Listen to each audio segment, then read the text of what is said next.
Shadiversity. Greetings, I'm Shad, and you might be wondering why I've titled the video the way I have, that the Force is now ruined, and if that's truly justified, you might disagree with me, but I'm going to share with you why I think it's now completely ruined. And it's very disappointing because originally the Force was awesome, okay? It started out great. And this comes into my personal philosophy and the way I interpret what is a hard magic system and what is a soft magic system. And I made a video not too long ago about the differences between hard magic systems and soft magic systems. And in the thumbnail, you might notice, I have Darth Vader over hard magic system. And the reason why I chose Darth Vader and Gandalf is because they're very iconic characters and stuff like that.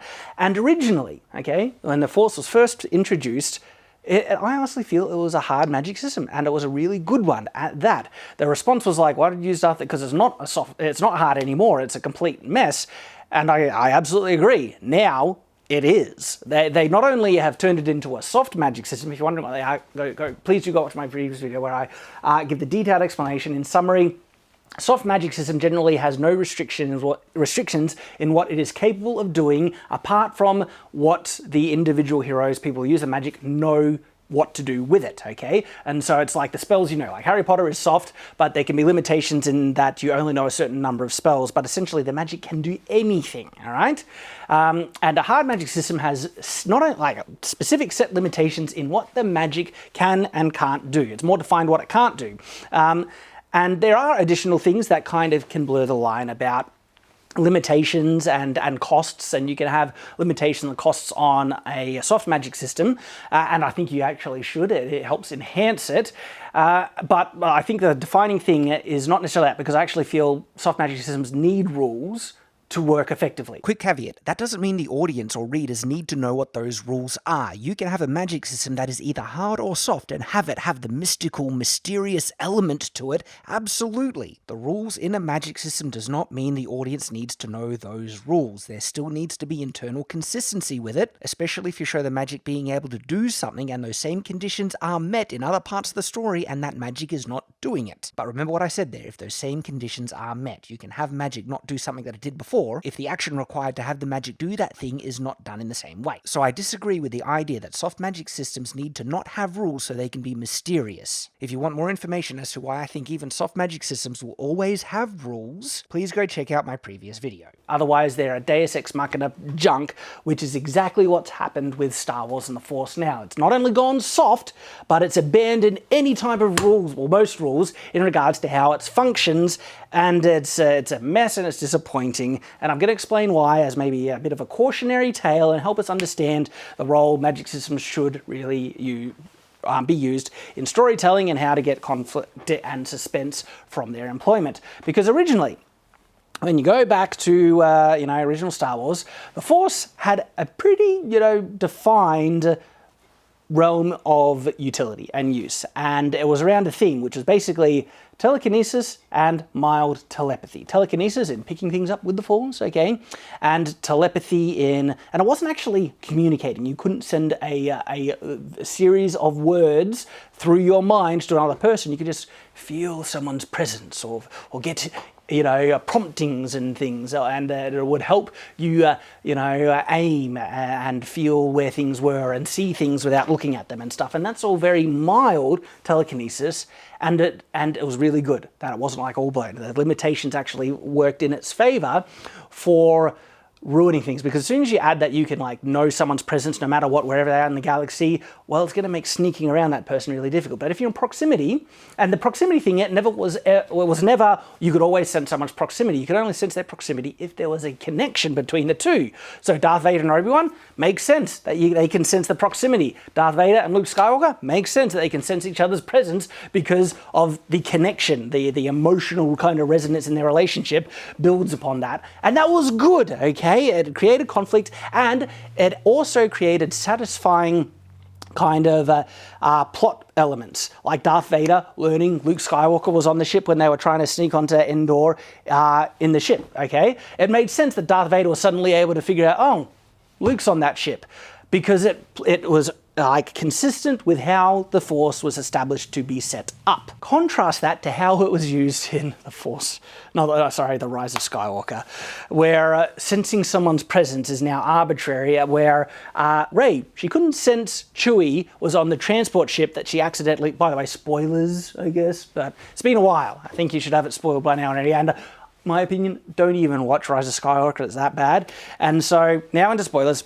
Rey, okay, she wasn't able to sense Chewie's presence on the transport ship, and that kind of made sense because, she has some of a relationship, but is it really as deep a connection as, Luke had with Obi-Wan, or that you would have between father and son, because just a biological connection as well. And so it made sense that she couldn't sense his presence, but then when he is on Kylo Ren's Star Destroyer, which was much further away than the transport ship, she could then sense Chewie's presence. Consistency here, all right? You see? But because the original series was consistent, it was so much better. Now, the first movie is interesting because we actually don't see anyone pull something towards them or pick something up with the Force in the first movie, but it is actually implied by Darth Vader's choking. Like, with Darth Vader's choking, that is implying he's able to apply a force through the Force on someone else, which is like restricting the windpipe. So that already there is a direct implication that the Force is somewhat telekinetic. And then when Luke pulls the lightsaber to him in, Empire Strikes Back, it's no surprise. Oh, cool. And it's interesting because you could technically say this is introducing a new power, but it's perfectly in line with how the Force is being used in the previous movie, and it's not overblown, it's not overpowered, it's not like picking up a mountain, which we've kind of seen now, but well, close enough, right? Before it was like the biggest thing we saw was picking up an X-Wing, and that was like, my goodness! Now an X-Wing is pittance, and like the most talented Force users previously, picking up an X-Wing was a big thing for them, right? Where's the impressiveness in that now? Because, again, this is where it comes to limitations, okay? By restricting the strength of what you can achieve, right? And so the limitation there, by restricting that in what the Force can do, you then have a set limit, okay? And you have certain things that simply the Force wouldn't be able to do. And so if you're in a situation where a ship is like a large ship is about to crash on the heroes, to have someone quickly, like in the context of how the Force was established in the previous movie, just stop the ship with the Force, technically, that would either be so exceptional that only someone insanely powerful should be able to do, but it's happening left, right, and center with Palpatine and Rey and things like that. And then if they could do it, it would need to be justified in a much more satisfying way with training or something, okay? Yet the heavy things that Rey is lifting, like even it's not, no one is saying that, oh, holy crap, that's actually really, really exceptional. Nearly no Jedi could lift something so heavy. No one reacts like that. They're just like, oh yeah, Rey's just lifting something. Okay, and so they're not even implying that this is a insanely epic feat. And so what I'm saying with this is that you can have situations where the power leaps up, but it needs to be explained and contextualized properly to come across as satisfyingly. And the leap that we see with Luke pulling the lightsaber to him, it was so small and subtle, it was so logical with how the Force established, it worked well, okay? And so with that in context then, Yoda lifting the X-Wing was, because before we only saw rocks and a lightsaber, and then an X-Wing, like, whoa, holy crap! That was big, and it made sense because he's an old master who knows the Force in and out, okay? And so that sets the limit that we originally had. That's what the Force is. That was the limit it could be.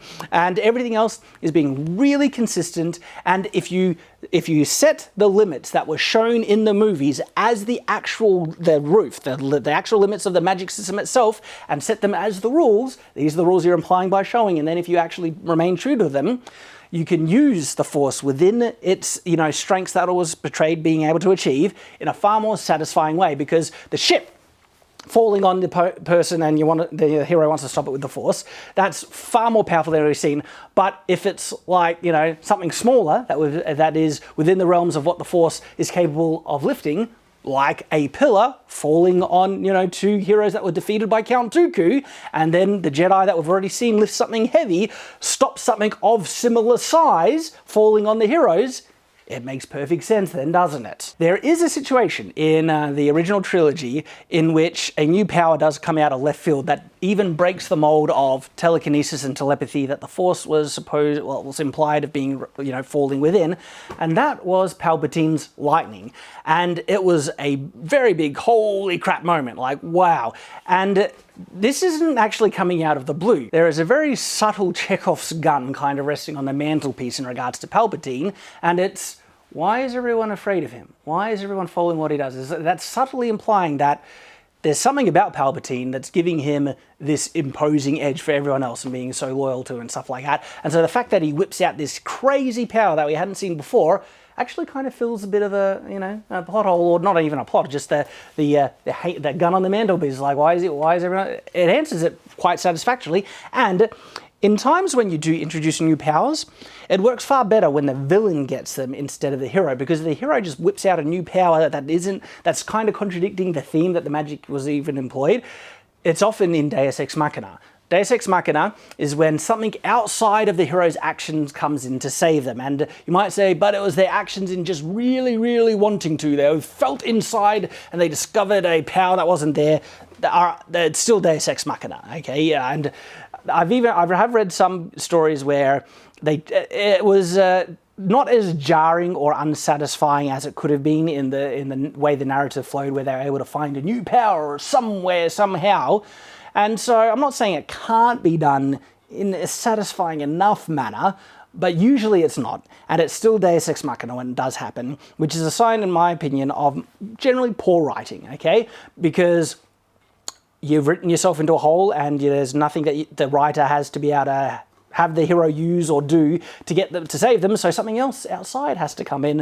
If it's another person just sweeping in from off screen, saving their life, how do they get it? And that was very convenient, wasn't it? Or a new magic that they can suddenly whip out. It comes across as very unrealistic and like God had just intervened in the plot to save the hero's life, which is why Deus Ex Machina means God in the machine. And so that's what Deus Ex Machina is, and that's the problem of giving heroes new powers that you haven't seen before, especially haven't trained before. But villains, that can actually work better, because instead of saving the heroes, it puts the heroes in a more difficult situation. It's like, what are they going to do to overcome this now? And in regards to Luke, and Palpatine, Luke was screwed. He lost. Palpatine just whips out this lightning out of nowhere, but it was subtly implied he could do something that was causing everyone. And he lost. Luke was utterly defeated by Palpatine. And it was, and this is why the whole stopping the lightning annoyed me in the prequels, because it was kind of implied that this lightning was serious stuff. Luke, he did have a lightsaber. He didn't know how to block it. The lightsabers can block lightning, but to me, it's arbitrary, doesn't make sense, and it's just because, again, in the writing, Palpatine can shoot lightning. That kind of made him an unstoppable force in Return of the Jedi. And so, how can we have Palpatine be challenged effectively by the Jedi in the prequels? Lightsabers can block lightning because reasons. This doesn't make sense. And it even reflects it back on him and he still shoots. That's just dumb writing anyway. So the prequels, in that sense, fails a bit with the portrayal of the Force's subtle rules that were implied by the original trilogy. But it doesn't break them into such an irreparable state where there is no tension or limits at all. The sequel trilogy does that, and we've seen it, because we have new powers being pulled out of nowhere without any training, and the setup, I don't take the setup of the healing that, Darth Plagueis the Wise, learning how to overcome death meant that the Force there is some type of mysterious hidden power in the Force. Okay, even if there was, the fact that Rey just figures it out like that is utter crap. It's terrible writing and is not justified, and it comes off as total Deus Ex Machina and very unsatisfying and everything like that. Because if this is something that Palpatine spent his whole life trying to figure out, it implies it's very difficult. And so there's that even if the Force is capable of this thing, it should be dang difficult to learn. But Palpatine could have just been lying. Okay, he wanted to seduce Anakin to the dark side, and there's no other indication in the movies. Okay, I know there's healing in the expanded universe, but the expanded universe is technically scrapped anyway. But there was no, and there might be healing somewhere in, say, Clone Wars cartoon show, but in the movies, there's no indication. Honestly, healing, that it needs to be handled very subtly. I kind of like healing in certain fantasy things to draw out the length of fights, where someone can receive a lot of hits and wounds and they can heal themselves. But the way that I employed it in my own novel, Shadow the Conqueror, because there is magical healing, is that they only have a certain amount of healing they can do before, like, technically it's like they run out of the magic and they need to rest for it to replenish. But the actual mechanic is that the magic is channeled through the body, and the body can only have so much of this magic channel through the body before it gets fatigued and the channeling is just basically unable to do it anymore. So it's not that you're running out of magic, it's that your ability to channel the magic that's running out. And so it puts a limit on the healing. And so it gives me flexibility and freedom then, that I can then have the fun of drawing out fights. I can have the heroes, that I don't want to die, be logically saved if the healing is capable of being applied to them and things. And so healing can absolutely be employed effectively, but you want to give it rules. The problem with the Force, Rise of Skywalker, is there's no rules at all. In fact, the rules are outrightly contradicting. Rey, she pulls it out of her butt, and there's no, training or preparation or whatever. And to say Leia taught her, no. By the way, Obi-Wan was not healing Luke when Luke was knocked out by the Sand People, because Luke was still knocked out. Okay. And it was checking basically his pulse. Rey, she hasn't trained with it, and there is no cost implied. In fact, she explains it by giving it some of her Force energy, okay? Which is not, was it Life Force? I've watched it twice, but now I can't even remember if she said specifically Life Force. And so Life Force is in Star Wars now?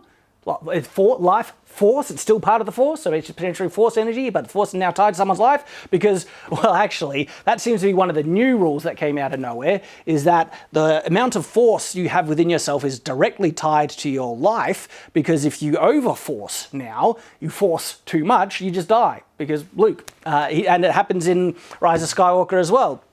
But Rey, she legitimately heals Kylo on the brink of death. He has a mortal wound. He's about to die from. He got stabbed right through the gut. We saw other people die from this. Qui-Gon Jinn, that's a mortal wound. And she heals him. Doesn't cost her a thing. She's perfectly fine. And it's not even like she got a bead of sweat from it. It literally cost her nothing, okay? But when Kylo heals Rey, is he able to do it? Is this a light side power or a dark side? No, it's not explained, but he can just do it because reasons. This is how bad the writing is. When he does it, he dies. He's just dead. Because arbitrary bullcrap, undefined magic, which gives no sense of suspense or conflict or anything, okay? This is why Force healing in Star Wars now is terrible idea, because there's no rules for it. And it also undermines the overall tension, especially if the hero is fighting it and they get a wound. I have this in my own book, and so I've kind of lost that element of tension that I can employ, unless I have something that actually nullifies his ability to heal. And yeah, I do. I have things that can nullify the magic completely in my setting. And so if someone really wants to kill my main character, they can, inflict a mortal wound, nullify his healing ability, and is going to die. So there's still suspense and tension in that regard. What would stop Rey from healing her? I mean, can she heal? Well, actually, is that even a rule? Like, can she heal herself? Because that would be a good rule, if you can only heal others. But nothing tells us that. It might be implied, but the thing that I've learned about Star Wars now is never assume anything about anything in it, because you assume something and generally it's directly contradicted in the very next movie, okay? Luke Skywalker's ship being broken and him unable to fly to help Rey at the end of The Force Awakens. That was the assumption that many people tried to give, that why Luke didn't actually help them out. But no, that's contradicted in The Force Awakens, which means that Luke just committed suicide and he went out as a whipped. If lightsabers can't turn on and off quickly, which is why they don't use it in combat, that was contradicted in The Force Awakens. If anyone can use the Force and be a Jedi, or if it's a very hereditary biological thing, well, I mean, that flips-flops. So you just can't assume anything now. And so assuming that healing can't be done on yourself, if Disney's smart, they're going to abandon the sequel trilogy, okay? But if they continue on with it, I reckon we'll see Force healing on themselves really easily. And they need, supposedly they already had canon experts saying, no, this is the canon, so if we do this, it contradicts that. But obviously they're not listening to it, because they're doing things that contradict canon all the time now. And so I was going to say, they need someone to, these are the rules of the Force and we don't break it. But they've tried it already and it didn't work. Because originally, the Force should have been very restricted in what it was capable of doing. So that classic line by Han Solo, that's not how the Force works, would actually have meaning and relevance, because there is a set rules that dictate how the Force operates. But now there's none of that. The Force can do anything, and usually it's in service to the plot due to bad writing. That's it. Force levitating is now to the point where it's like flying, okay? But then the heroes aren't using it in logical points in times where it would have been useful, like sinking through quicksand or climbing through a Death Star. It's already shown that not only she can levitate herself down in a backflip and stuff, so it's not requiring intense mental focus that if you only break the focus, you drop. She broke her focus, she gave up, she's still levitating and she levitates herself down. So inconsistency there as well. And the Force can levitate, it can heal, you can shoot lightning, just anyone can, like even if you're a light side, lightning, it's not restricted to the dark side anymore. You can communicate Force Skype over the length of the galaxy, and you can teleport matter over the length of the galaxy. Luke killed himself by projecting by the way, you can project holograms with the Force, by projecting a hologram across the galaxy. That was so intensive it killed him. Projecting an image would be vastly lower in terms of the energy requirement to transporting literal matter across the universe. But there's no rules. Transporting matter has no cost. It can just happen. You can transport matter.